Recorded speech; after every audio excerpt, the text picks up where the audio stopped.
Hello and welcome to another episode of the Small Town Tourist Podcast, where we experience and explore everything that makes small towns great. I'm your host, Abbey, and today we are hanging out with Justin Yurecko from Upsala, Minnesota. Justin reached out to me on TikTok initially and then on Facebook, and we were chatting and he was like, hey, we have a really cool event coming up with the Upsala EMS as a fundraiser, and I was wondering if you'd want to promote it on the podcast. And of course, the answer is always yes. I love these kind of things. This is what the Small Town Tourist is all about, shining a light on these small towns and the things that they are doing. So the Upsala EMS and Fire Department are having their annual open house to kick off Fire Prevention Week. This is happening on Sunday, October 6th. There's going to be a free will offering breakfast, kids activities, a bike raffle. They got a Yeti cooler raffle going on. They also have a sportsman raffle happening as well. This is all in an effort to get a new rig for the EMS to help better serve the community and people in emergency situations. So super special event going on with the Upsala EMS. Justin is going to get into more detail about all of it. And if this is past the date that you're listening of this event, don't worry. We're going to cover some really important topics on this podcast, all about being an EMS worker in these rural communities, touching on the topic of mental health. This was a great episode. I'm so glad Justin reached out to be on the podcast. So please enjoy our time hanging out with Justin, and all the details for the event are down in the show notes below. So if you're looking for an easy place to have access to that, just head to the show notes there. Awesome. So whenever you're ready, name, where you're from, and what you do. Hey there, I am Justin. I am here in Upsala. I am a during the day welder, but I am also a EMS member here in Upsala. My dad always told me when I was in high school and like figuring out what I wanted to do with my life, even to this day, I'm 10 years out of high school. And the running joke in my family is there's always jobs for welders. Oh, absolutely. Just blue collar trades in general. That's where it's at. You know, it's so hard. Like, I didn't go to schooling for that, but you can go to school, get a 6-month certification, go out there and make all that money. You're not spending hundreds, tens of thousands of dollars in college. Just go out there and make that money doing what you want to do. Well, and welding is just a good life skill. I think my dad is still kind of salty that me and my sister, neither of us learned how to weld because we were just like, it was too shoved down our throats. We probably should have learned how to weld just for like general life skills. Oh yeah, it comes in handy. It really does. So we are here today to talk not about welding, even though I probably could talk about welding for a while, about the Upsala EMS and an event you guys have coming up. Yes, absolutely. So every year we do our open house, try to get new recruits, get people familiar with what being a first responder is like. This year it's October 6th for first Sunday in October. And yeah, right now our biggest thing is we're trying to receive money to get a new emergency rig. Ours it's like an 0203 E350 style van with a big box. Last week, I actually drove that up to Little Falls it was actually really cool. I got invited to the 9/11 memorial service up there, and never driven it that far, but I swear I've never gotten more motion sickness from driving a vehicle in my life, and it was just pretty bad. So that's our big thing now, is we're trying to get a new rig. Well, and the thing about that story is Upsala to Little Falls is a little bit of a jaunt, but not really when you think about responding to emergency situations. It's not like Upsala is right next to a big hospital of any sort. You're probably going to Long Prairie, you're going to Little Falls, you're going to those places. So if the people driving it are getting motion sick, I can only imagine what it's like for someone in an emergency situation. Oh, absolutely. Yeah, when we're out here on calls, the closest ambulance we run through Mayo, they either come from Little Falls, St. Cloud, Melrose. So it's a good 25-30 minutes before getting the next level of care in. And it'd be nice to have a good loyal rig. Yeah, that E350, it's a 2-wheel drive van, and it's not cutting it out anymore. No, and you're serving a lot of people in that neck of the woods. I'm originally from Long Prairie and I'm very familiar with the Upsala area, and like there's a lot of people there, and when they are in an emergency situation and they need you guys to respond. They need something reliable. So the fact that you guys are looking to level up and upgrade, it's a good thing. What's kind of the fundraising goal that you guys have for a new rig? The dollar amount, I'm not sure. We're still looking at that. We've been looking at used. We're looking at getting something custom made. We haven't really decided on what exactly we're going to get yet. We're just trying to get the funding to then see what we can afford and all of that. Okay, so the But fundraising will kind of determine the budget then. correct. Yep. Okay. Yeah. So what do you have going on with the open house? How can people get involved? What can they come do? Meet the people? What's going on with that? Well, we are running the breakfast. The event is from 10 to 1. We're serving breakfast foods. Then we're doing the raffle drawing at noon. We have a sportsman raffle going on, which is another thing that we're bringing money in, not to get demonetized or whatnot, but there's some pews and some good gear on there.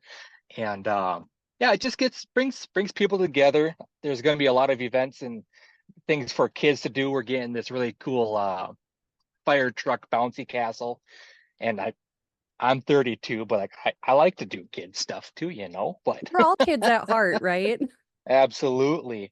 Yeah, the thing that's weird about Upsala too is, so my family moved here 2 years ago, and I just instantly fell in love with the town, and I instantly just wanted to do more and more. My wife, she kickstarted the farmers market again, and then when we were getting the restaurant together, we were doing the demographic for the town, and we found out that the median age group was 35. And I was like, well, that's around our age. And it's an old town. There's a lot of old folks that we love, a lot of people at the senior hall that we go and chat with, and the community center and all that. But bringing everybody together with Nana's Kitchen, that was really awesome to do.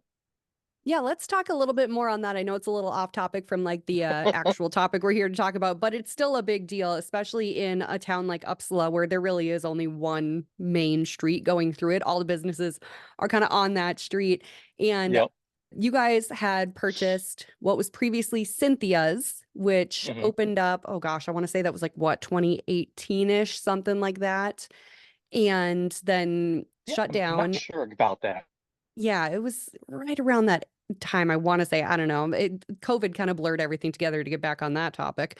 Uh, but I drive through Uppsala almost every weekend, and it was just so sad to see that cute little building, perfectly ready for a Hmm. restaurant to be moved in there with a for sale sign out in front of it. And like nothing was happening, nothing was happening. And then you guys got it.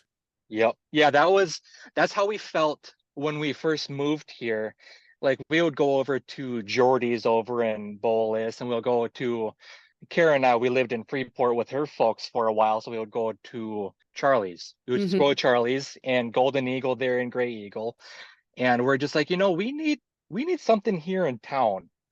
So then through the farmers market and all that stuff, Diane, Kara's mom, came up and did produce and all that, selling sweet corn. And every time that she would come up here, we're just like, the entrepreneurs that she and Mike are just like, you guys should just buy it. We can turn it into a family restaurant.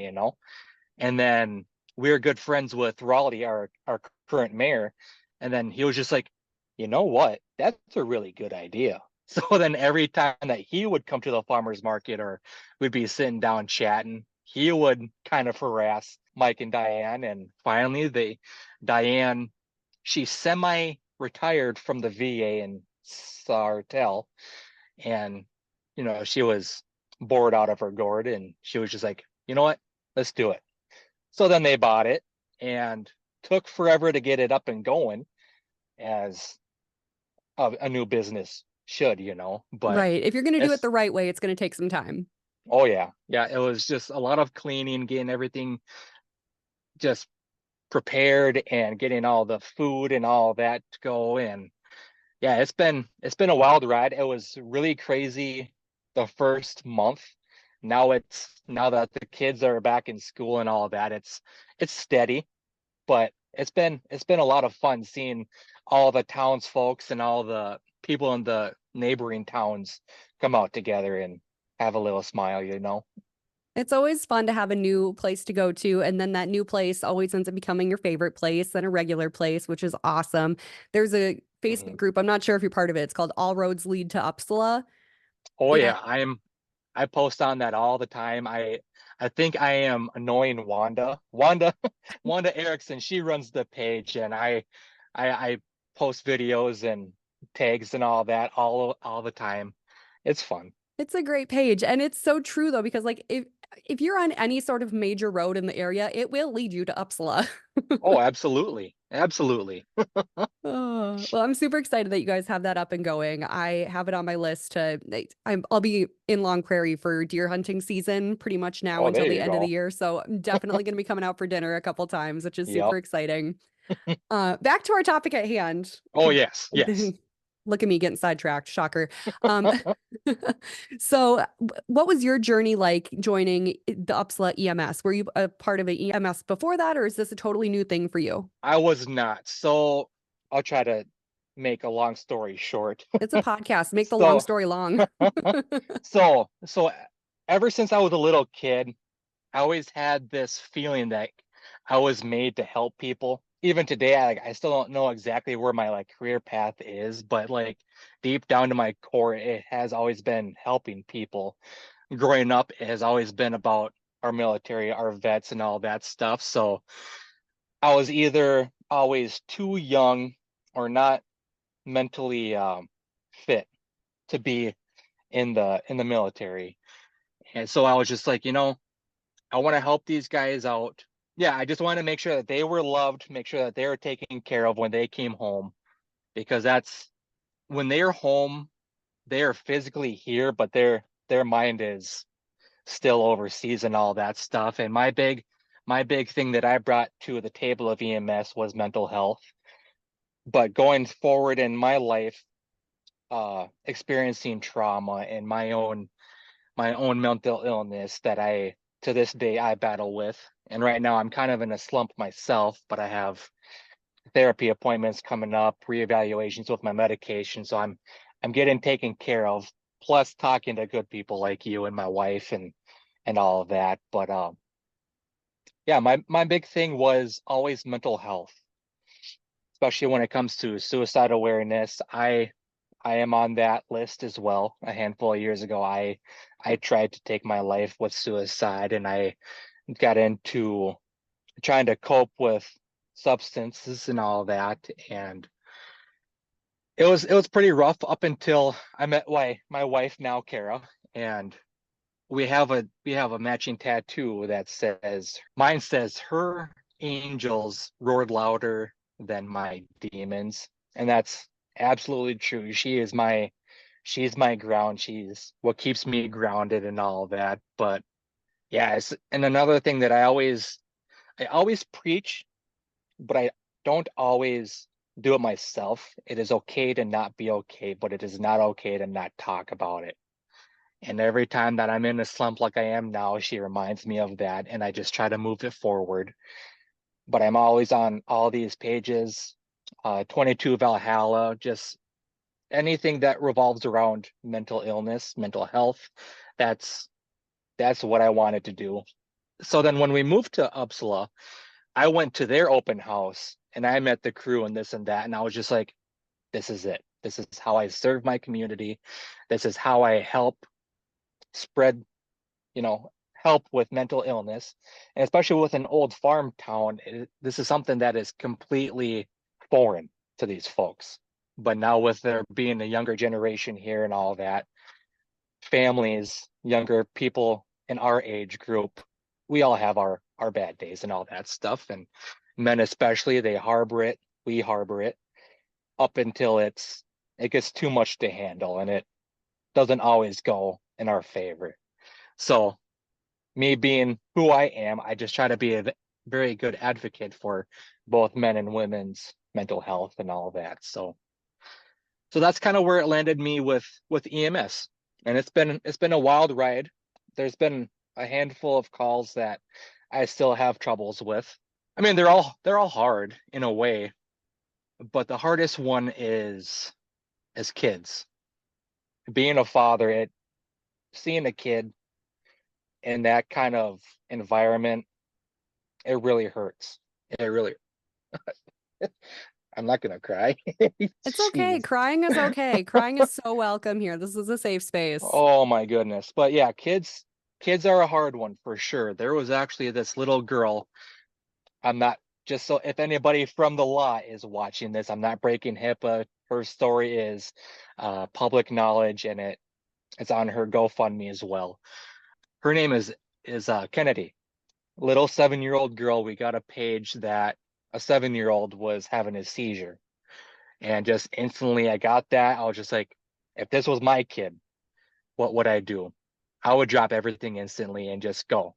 And that's the thing about parents too. You wanna protect and have everything go right for your kid, but at the same time, you want to protect every single kid that you can.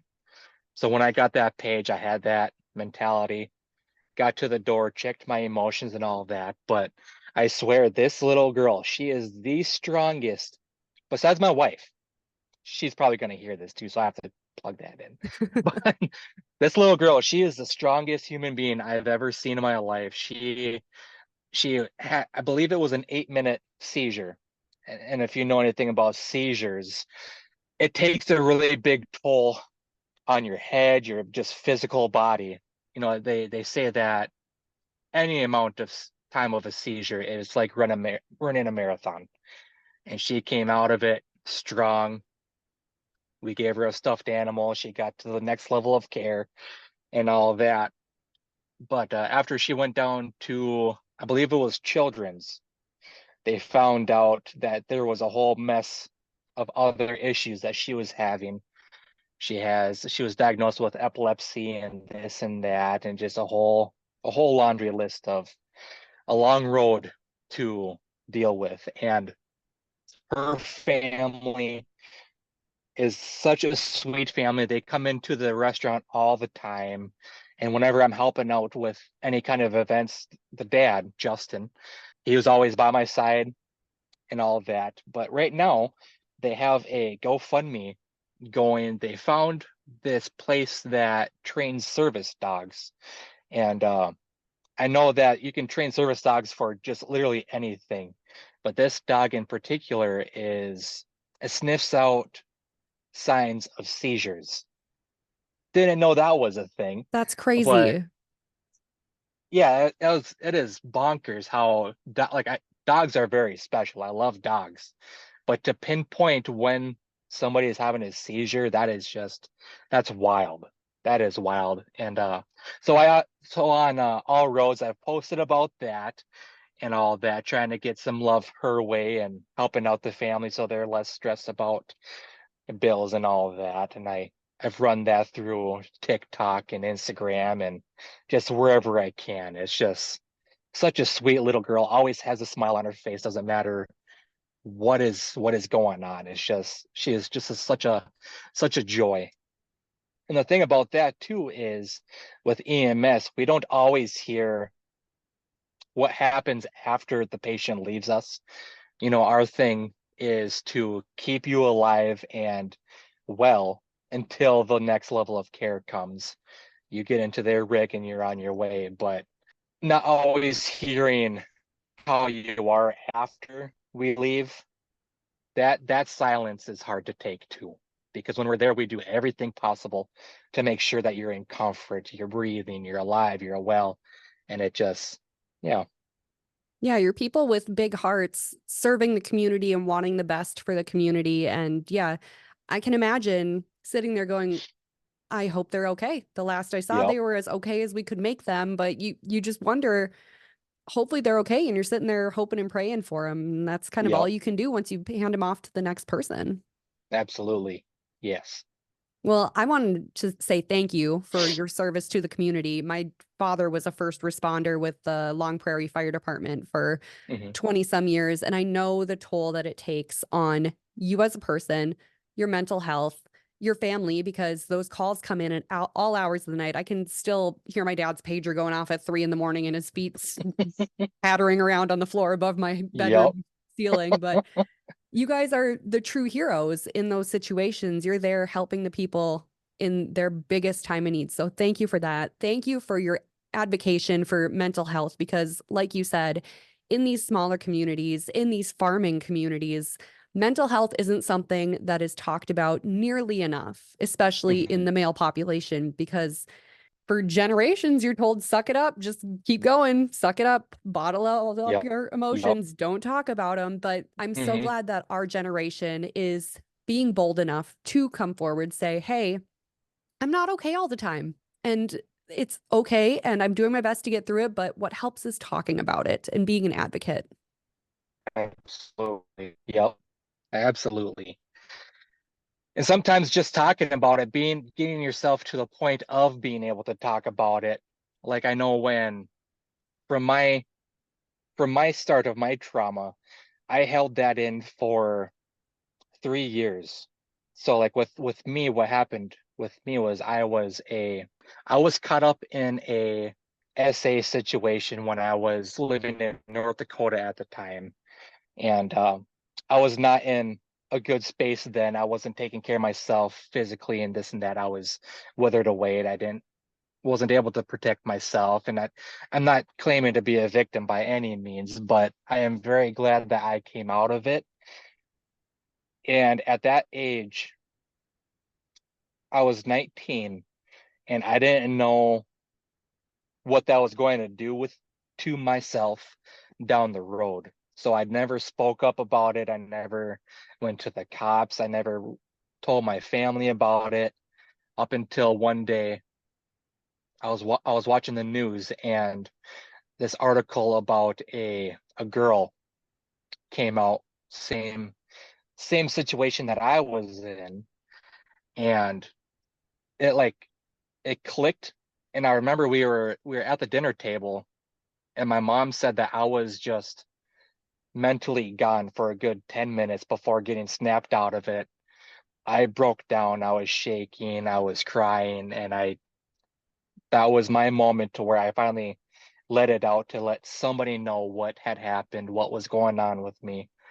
But at the same time, even though it felt so good to let that out, that was when all the like depression, anxiety, the PTSD, the trauma, and all that started just funneling in. At that point, I didn't know anything about mental health either. So I never went to therapy. I never talked to a doctor. I used alcohol as my scapegoat to not feel anything. I just wanted to be numb and this and that. And I did that till I got to a very dark place mentally to where I couldn't feel anything in my head, my heart. I was just I was a walking shell with no feelings, no emotions. And that's when I attempted to take my life with suicide. And the one thing that hurts me the most about that is my brother at the time, my younger brother, the one that my whole life I just wanted to protect and just watch grow old and just be the best human being. He was the one that came into my room that day and he saved me that day.